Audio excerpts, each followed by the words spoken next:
mentirai plus jamais. Libéré, délivré, c'est décidé, je m'en... Ah! Mais ils sont là!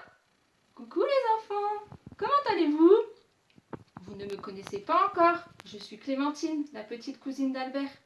En ce moment, je dois rester à la maison comme vous. Mais c'est pas grave, je passe du temps à jouer dans ma chambre avec mes poupées. Et j'ai aussi des Playmobil. Vous connaissez les Playmobil? Aujourd'hui, c'est avec eux que je vais vous raconter une histoire. Mais attention, ce n'est pas une histoire inventée, c'est une véritable histoire, une vraie histoire, parce qu'elle est dans la Bible. Regardez. Un homme demanda à Jésus: Qu'est-ce que je dois faire pour recevoir la vie avec Dieu pour toujours? Qu'est-ce qui est écrit dans la loi? Tu dois aimer Dieu de tout ton cœur, de tout ton être, de toute ta force et de toute ton intelligence. Et tu dois aimer ton prochain, comme toi-même. Tu as bien répondu. Fais cela et tu vivras. Mais qui est mon prochain? Pour répondre à la question de l'homme, Jésus lui raconta une histoire. Un homme voyage sur la route de Jérusalem à Jéricho. Cet homme est attaqué par des bandits. Les bandits prennent tout ce qu'ils trouvent, volant même les vêtements du pauvre voyageur.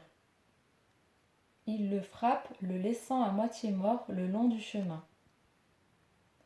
Par hasard, un prêtre passe par là. Il va certainement aider l'homme blessé. Mais non. Il l'a vu, mais il passe son chemin. Puis une autre personne approche, c'est un lévite. Un lévite, c'est un homme qui aidait les prêtres au temple. Il regarde l'homme blessé, mais il reprend sa route sans l'aider. Ensuite, un troisième homme arrive, c'est un Samaritain. Un Samaritain, c'est un homme de la Samarie. Les Juifs et les Samaritains se détestaient.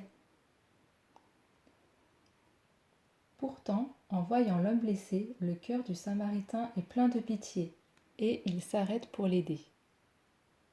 Il s'approche, nettoie ses blessures et lui fait des pansements. Puis, il l'aide à monter sur son animal et l'emmène dans une maison pour les voyageurs. Le Samaritain prend soin de l'homme toute la nuit. Le lendemain, le Samaritain paie le propriétaire de la maison pour qu'il prenne soin du voyageur jusqu'à ce qu'il aille mieux. L'histoire est terminée. Qui a été le prochain de cet homme attaqué par les bandits? C'est le Samaritain, celui qui a été bon pour lui.